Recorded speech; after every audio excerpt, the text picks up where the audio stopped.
I was sitting in the hospital waiting room when the receptionist looked at me like I was insane. "Ma'am, you canceled this appointment 3 weeks ago." My hands went cold. I hadn't canceled anything. This was my oncology follow-up, the one that would tell me if I was finally clear after 6 months of hell. I pulled out my phone right there, logged into MyChart, and froze. 17 canceled appointments.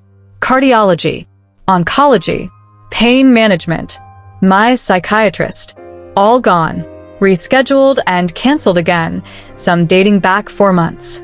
The notes were written in my voice, apologizing, saying I'd found a new provider. But I never wrote them. Then I saw the login history.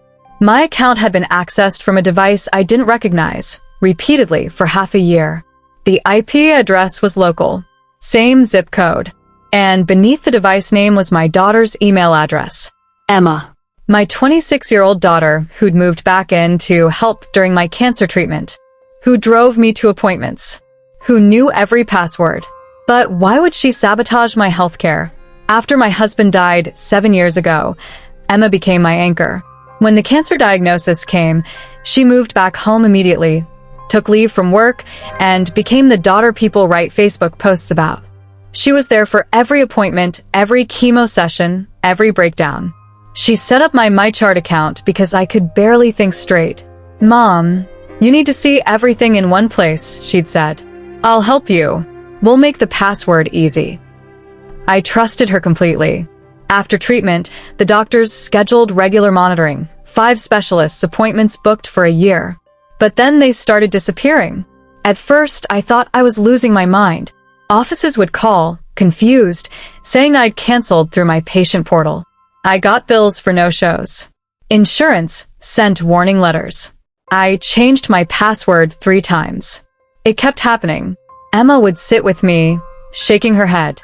"This is so weird, Mom. Maybe you got hacked." Until that moment in the waiting room, when I finally saw the truth, I didn't confront her immediately. I drove home in shock. Emma was making tea, humming along to a true crime podcast. "How'd the appointment go?" she asked brightly. "They said I canceled it," I told her, watching carefully. She frowned, all concern. "Again? You need to call support.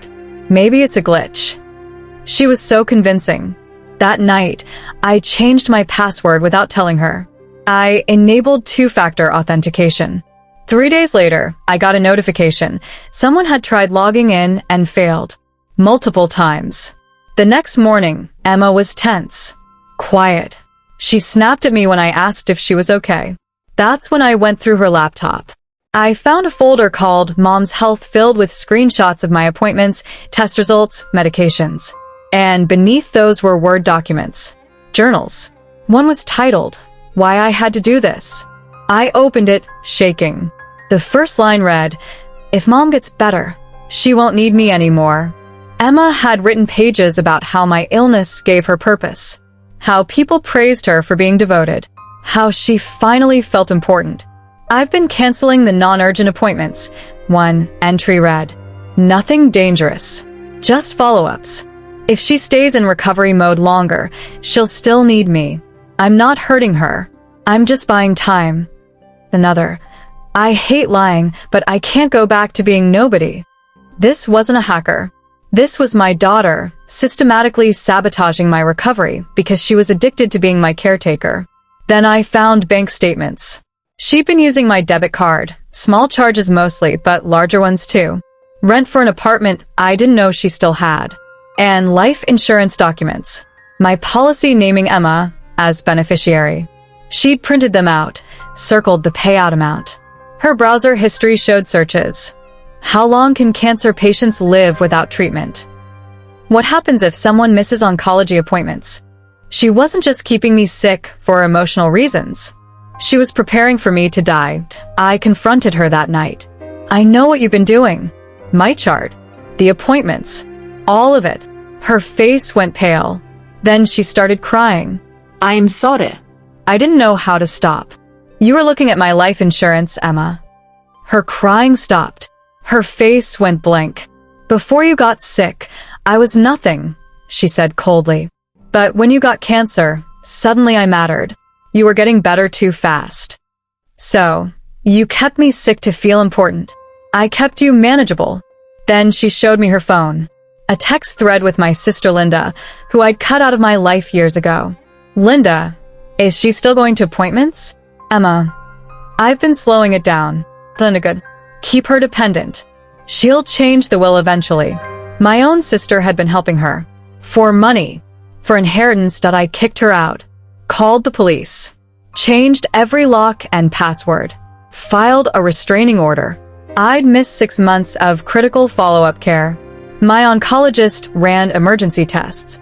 Thankfully, I was still clear. But the emotional damage doesn't just disappear. Emma's facing fraud and identity theft charges. Linda's denying everything. And me, I'm learning to live again. Really live. I have new doctors. New passwords. New boundaries. But late at night, I still wonder. How many other daughters are doing this?